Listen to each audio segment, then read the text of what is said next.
오늘은 열왕기상 10장 말씀을 보도록 하겠습니다. 오늘 다루어볼 사람은 스바 여왕입니다. 전설에 의하면 솔로몬은 자신이 기르는 새 후르티에게서 시바 여왕과 그녀의 왕국이 태양을 숭배한다는 이야기를 전해 듣고 그녀에게 하나님을 섬기라고 편지를 보냈답니다. 시바 여왕은 선물을 보내 응답하기는 했지만 솔로몬이 이를 받아들이지 않자 그녀가 직접 방문하게 된 게 오늘 열왕기상 10장의 이야기라고 합니다. 스바 여왕은 아라비아 사람인지 에티오피아 사람인지는 근거는 확실치 않지만 아마 에티오피아 사람이라고 많이들 알려져 있습니다. 솔로몬을 찾아온 이유가 있어요. 당시 이방 왕들의 명성과 다른 솔로몬이었다는 사실에 대해서 굉장히 궁금한 거였죠. 여호와의 이름과 솔로몬의 명성이 다른 이방신들하고는 좀 달랐어요. 그 당시 여호와 하나님이라고 하는 그 신을 근동 지방에서 한 번도 들어본 적이 없거든요. 왜냐하면 이스라엘 백성들만 섬겼던 유일한 신이기 때문에. 이름도 없고 근본도 없는 작은 나라. 원래 애굽 땅에서 430년 동안 종살이를 했었던 그런 민족, 유목민족이었기 때문에 그 주변에 있는 사람들에게는 이름조차 알려지지 않은 그 이스라엘이라고 하는 민족의 여호와라고 하는 신, 알려지지 않아서 전혀 몰랐던 거예요. 근데 그 신의 솔로몬이라고 하는 사람이 그렇게 지혜가 넘치고 그가 부강하다라는 사실에 대해서 놀라워한 거죠. 각 나라마다 섬기는 신이 있습니다. 어떤 나라가 급하게 강국이 되었다면 주변의 나라 왕들은 도대체 어떻게 해서 어떤 신을 섬기길래 그 복을 받았는지 궁금해 했습니다. 그래서 아마 시바 여왕이 찾아온 듯 합니다. 이스라엘도 솔로몬 시대 이후에 비슷한 일을 했습니다. 아수르나 애굽에 있는 주변 강대국들의 그 신을 도입해서 신상을 만들고 세우고, 그래서 강대국들의 신과 우상을 숭배하는 게 다른 나라, 먼 나라 얘기가 아니라 이스라엘도 그런 일을 했어요. 실제로 아하스 왕이라고 하는 이스라엘 왕이 아수르를 만나러 가다가 다메섹에 있는 신상을 보고 그 모양을 그림으로 그려다가 당시 제사장한테, 하나님을 섬기는 제사장 우시아에게 시켜서 우상을 만들어 세우도록 했던 그런 이스라엘의 역사도 있었습니다. 솔로몬 왕이 스바 여왕이 솔로몬을 찾아간 것은 이 궁금증을 풀기 위해서 먼 길을 예물과 신하들을 이끌고 온 겁니다. 1절을 보니까 여호와의 이름으로 말미암은 이라는 말이 나옵니다. 솔로몬의 지혜의 원천이 하나님에게 있다는 사실을 성경은 이야기하고 있습니다. 똑같은 얘기가 24절에도 나옵니다. 온 세상 사람들이 다 하나님께서 솔로몬의 마음에 주신 지혜를 들으며 그의 얼굴을 보기를 원하며, 같은 말이 반복되어 이 복선처럼 깔려옵니다. 성경은 굉장히 문학적인 작품이기 때문에 복선을 항상 집어넣어요. 그래서 두 갈씩에 뭔가 복선을 집어넣으면 그 중간에 항상 그 이야기에 대한 다시 다른 똑같은 이야기를 결론을 맺어주는 그런 구조가 많습니다. 복의 근원이 어디서 나오는지가 10장의 핵심 내용입니다. 솔로몬이 얼마나 잘났으며 시바 여왕이 얼마나 많은 것을 갖다 바쳤는지에 대한 내용은 하나님의 복의 근원이 어디인지를 설명하기 위한 수식어밖에는 되지 않습니다. 4절에 볼까요? 스바 여왕이 솔로몬의 지혜와 그 건축한 왕궁과 그 상의 식물과 그 신하들과 좌석과 시종들이 시립한 것들, 그리고 관복과 술관원들과 여호와의 성전에 올라가는 층계를 보고 감동을 했다고 극찬을 합니다. 7절에는요, 내가 그 말을 믿지 아니하였더니 이제 와서 본즉 절반도 못된, 내가 들은 것은 절반도 못되고 당신의 지혜와 복이 들은 소문보다 더하다. 원래 무슨 소문이 있으면 와서 직접 보면 절반만 해도 대단한 일이거든요. 근데 소문보다도 몇 배로 놀랍다는 것은 형용할 수 없는 일이라는 그 극찬의 극찬을 스바 여왕이 한 거죠. 스바 여왕의 질문에 솔로몬이 대답해 주다 보면 자연스럽게 이스라엘의 역사, 모세로부터 출애굽을 시작해서 가나안 땅을 광야를 40년을 거쳐서 가나안 땅으로 오게 된 이유와 아버지 다윗에 대한 이야기를 할 수밖에 없었을 거예요. 그리고 그래서 지혜의 근본, 솔로몬의 지혜의 근본이 어디서 나왔는지를 이야기하게 되고, 그 결정적인 이유가 하나님이었다는 사실을 스바 여왕도 어렵지 않게 알 수 있었을 것입니다.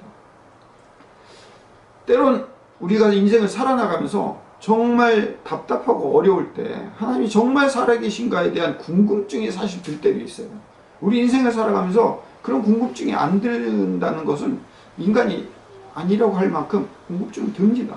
그럴 때마다 믿음이 새로워지는 여러 가지 생각 중에서 뭐 자기의 첫 하나님과의 사랑 이런 것도 뭐 생각해 볼 수 있겠지만, 우주와 인간과 지구의 그리고 동물들의 조합만 봐도 사실 하나님이 살아계심을 알 수 있어요.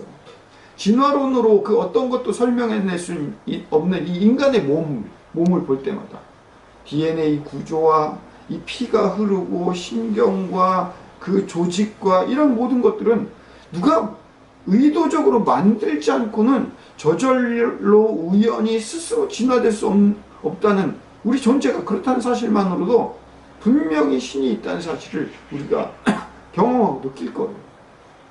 스바 여왕이 놀라워했던 것은 솔로몬보다 더 헤아릴 수 없는 대단한 극찬과 놀라움을 느낄 수밖에 없는 것은, 이건 신이 아니고는 도저히 솔로몬의 지혜가 나올 수 없어 라고 고백을 했기 때문에 극찬하고, 결국 9절에 당신의 하나님 여호와를 송축할지로다.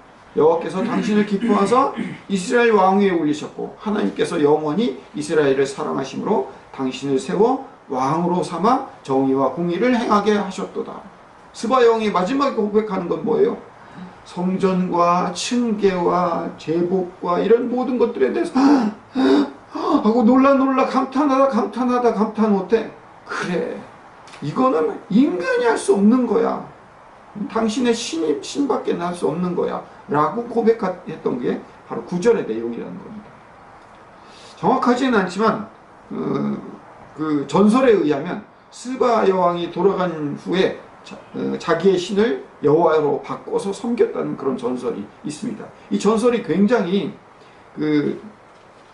나중에도 이제 얘기하겠지만 근거가 있는 이야기일 수가 있는 것은, 성경에 기록되기를 스바 여왕은 솔로몬 왕을 너무 부러워했고 온갖 찬사와 칭송과 더불어 어떤 다른 이방 왕보다도 많은 보물과 향품을 주고 이제 돌아왔죠.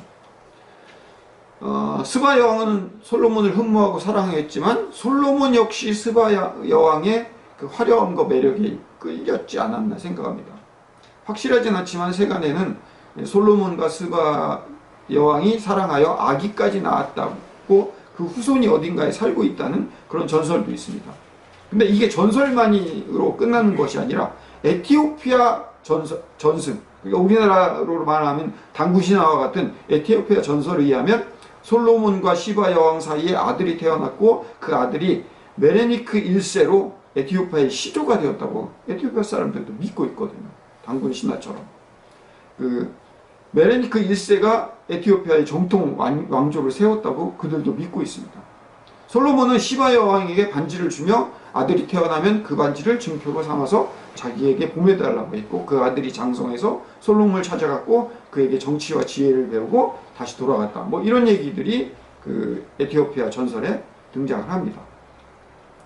자, 이 얘기를 하나 여기다가 엮어놓고 우리 다음 얘기를 좀 하나 해보면, 사도행전 8장을 우리 한번 가보면 사도행전 8장에 무슨 얘기가 나오냐면, 일어나서 보니 에티오피아 사람 곧 에티오피아의 여왕 간다게의 모든 그 국고를 맡았던 관리인 네시가 예배하러 예루살렘으로 왔다라는 얘기가 거기 등장합니다.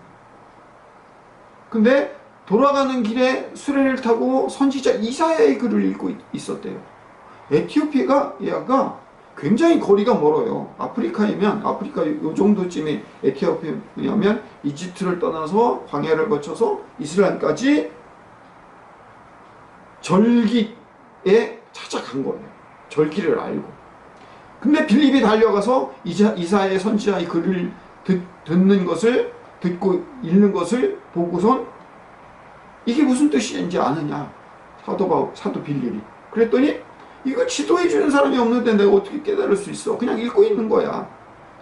간다게라고 하는 말은 그 애굽의 바로라는 말이듯이 뭐 로마 시대의 가이사 이런 표현대로 여왕의 섹스적인 칭호입니다. 나는 간다게의 그 내시이고 이러이러해서 이걸 읽고 있다, 이렇게 얘기를 하고 있었죠. 에티오피아는 검은 피부라는 뜻을 갖고 있어요. 그래서 남쪽 지역의 나일강 밑에, 아주 밑에 쪽에서 있는 그런 나라인데, 원래 성경에 의하면 구스 족속의 후예예요. 이 국고성을 맡은 내시가 왕실의 보물, 재산까지 다 맡고 있는 사람인데, 이 사람이 예루살렘에 예배를 하러 왔다는 것은 사실 납득이 가지 않아요. 근데 그 지독하게 유대교를 독실히 믿었기 때문에 유대교의 3대 절기 중에 한 절기인 에 찾아온 것, 유월절에 찾아온 것, 혹은 성지순례를 목적으로 왔든지 먼 길을 찾아왔다는 것이 놀랍죠. 이 내시가 돌아가는 중에 성경의 말씀을 읽었는데, 그 성경의 말씀이 하필 뭐예요? 이사야서예요. 이사야서에서 무슨 말이 나와요? 조금 있다가 이제 그 얘기를 할 건데, 자, 요 얘기를 하나 띄워놓고 또 한 얘기를 또 하나 해볼까요? 에티오피아의 아까 근원이 어디라고 했죠? 구스 족속. 구스 족속이 기원이라고 해요. 그럼 성경에 있는 구스 족속은 누구를 얘기할 거예요? 구스하고 하면 딱 생각나는 게 뭐가 있을까요? 구스하면 딱 생각나는 게 민수기 12장에 보면 모세가 구스 여왕을 취하여서 구스 여왕을 취하였으므로 미리암과 아론이 모세를 비방하는 장면이 나와요. 근데 이 비방하는 장면이 나올 때, 왜냐면 도덕적으로 맞지 않는 행동을 했어요. 근데 여호와께서 모세에게만 뭐라고 얘기하냐면, 그 비방을 하자마자 하나님께서는 미리암과 아론에게 구름 장목 위에 떠나갔고, 미리암은 나병에 걸려서 눈과 같아졌고 아론은 미리암을 본즉 나병에 걸렸는지라. 이상하죠? 분명히 도덕적으로 잘못한 건 모세예요. 근데 그거를 비방했다는 이유만으로 하나님께서 친히 미리암에게 나병을 걸리게 했어요. 그러면서 뭐라고 모세를 두둔하냐면, 이르시되 내 말을 들으라. 너희 중에 선지자가 있으면 나 여호와가 환상으로 그들에게, 꿈으로 그들에게 말하려니와 내 종 모세는 그렇지 않고 내가 직접 만났다. 신명기 12장에 그 얘기가 나와요. 그리고 그는 내 집에, 온 집에 충성을 했다. 그와는 내가 대면하여 명백히 말하고 은밀한 말로 말하지 아니하며, 그는 또 여호와의 형상을 보거늘 너희가 어찌하여 내 종 모세를 비방하기를 두려워하지 않느냐. 여기에 구스 여인이 나옵니다. 왜 모세가 하필 구스 여인을 불러서 자기의 처로 삼았을까? 하나님의 계획 안에는 구스 여인에 대한 특별한 배려가 있었고, 그 배려가 에티오피아 사회를 모계 사회로 만들었어요. 그래서 에티오피아에는 여왕이 등극할 수 있었고, 모세가 알려준 하나님에 대한 얘기를 구스 여인이 흘러 자녀들에게 이야기해 주었을 것이고, 진리에 대한 굶주림과 갈급함, 그리고 하나님에 대한 먼 이야기들을 아마 계속해서 전해져 왔었을 거예요. 그래서 솔로몬을 나중에 후대에 스바 여왕이 만나지 않았을까 라는 거룩한 상상을 해봅니다. 그래서 솔로몬에게서 하나님을 알게 되었고, 정작 솔로몬은요, 자기 자신을 뽐내고 지혜를 뽐내기에 바빴어요. 업적을 자랑하고, 왜요? 층계와 제복들과 이런 걸 보여줬잖아요. 그 얘기는 뭐예요? 내가 지금 얼마나 내 지혜가 놀랍고 우리 왕국이 이렇게 얼마나 놀라운지 아느냐라고 스바 여왕에게 자랑했지만, 스바 여왕은 어떤 거예요? 결국 하나님이란 것을 알아냈잖아요. 그리고 스바 여왕과 후손들은 그 신앙을 또 이어가서 결국에는 빌립을 만나기 전까지 계속해서 유대교를 믿고 있었다는 사실. 스바야왕과 후손들이 신앙을 이어가고 예수님 오셨던 그 시기에 이스라엘의 하나님을 섬겨오고 있었던 것에서 에티오피아 내시가 동방박사처럼 먼 거리를 찾아와서 왔던 그 걸음을 기억하시고 빌립을 통해서 만왕의 왕 예수를 만나게 하는 역사를 이루게 하게 하셨다. 거룩한 상상이 정말 거룩한 상상으로만 끝나야 되겠습니까? 근거가 있지 않을까? 사도행전 8장에 이사야에서 53장 7절에서 8절을 하필 읽고 있었대요. 그게 무슨 구절이에요? 그가 도살자에게로 가는 양과 같이 끌려가고 털 깎는 자 앞에서 있는 어린 양이 조용함과 같이 그의 입을 열지 아니하였도다. 그가 굴욕을 당했을 때 공정한 재판조 받지 못하였으니 누가 그의 세대를 말하리요? 그 생명이 땅에서 빼앗김이로다.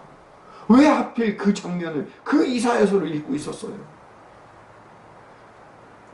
내시가 빌립에게 이게 도대체 무슨 이야기냐고 물었을 때 빌립은 입을 열어서 그 글에서 시작하여 예수를 가르쳐 복음을 전하니 그 자리에서 세례를 받았더라.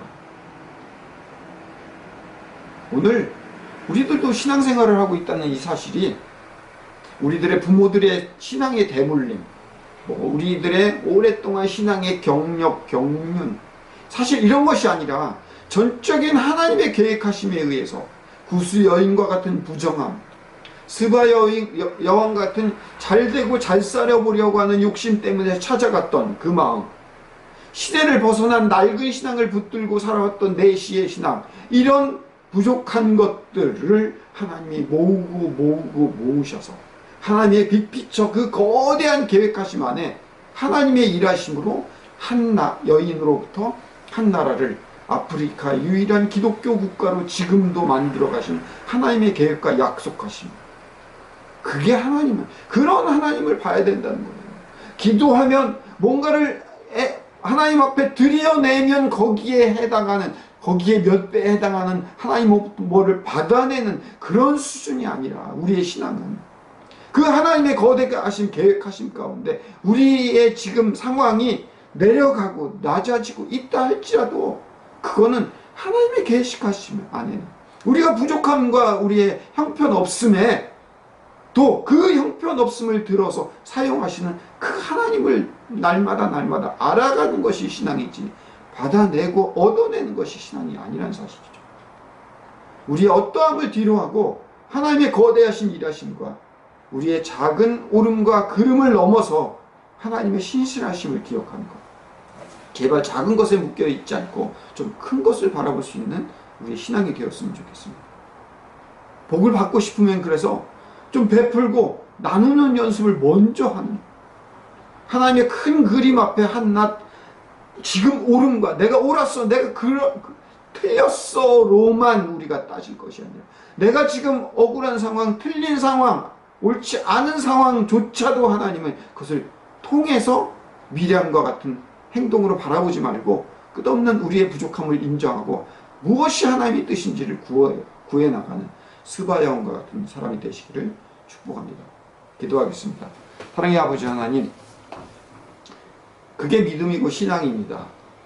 복을 받기 위해서 신앙생활을 하는 것이 아니라 이 받은 복을 누리고 나누고 베풀 수 있고 연습하는 것이 신앙이 아닐까 생각합니다.